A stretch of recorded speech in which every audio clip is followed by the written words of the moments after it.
Willy tu, Ha? dia macam gayat-gayat sikit lah. Oh, gayat. Dia tak gayat. Dia kena baring lagi. Sebab kalau motor tu, dia macam apa? Dia ke depan kan. Ha? Dia makin lama makin laju dia merawung.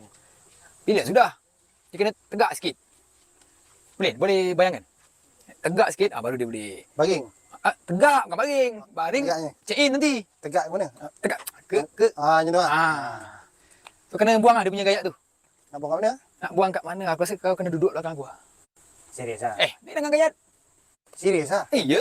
Tu cara dia semua. Dia pandai Willy sebab nak ingat aku je. Aku tegak kan. Mana Willy? Boleh. Aku dengan muka pun. Kecil-kecil tu pun boleh. Mana? Bersikap lah. Saya kena duduk belakang. Kena duduk belakang.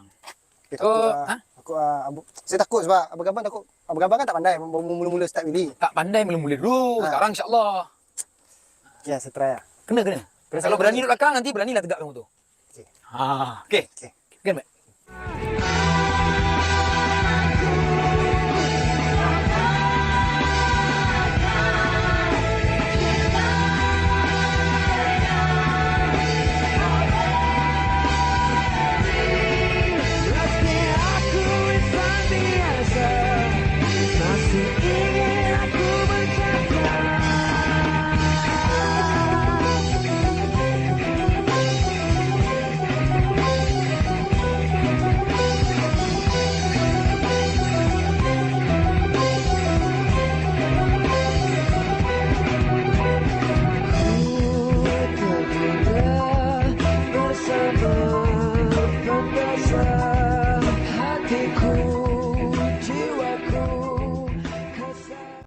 Okey guys, itu saja kita punya konten pada hari ini. InsyaAllah nanti kita nak datang lagi ke sini untuk menuntut lagi apa? Boleh? Nanti saya akan menuntut.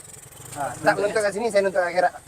Tapi jangan melutut je. Jangan menuntut. Jangan melutut. So, terima kasih kerana sudah menonton. Assalamualaikum. Bye-bye.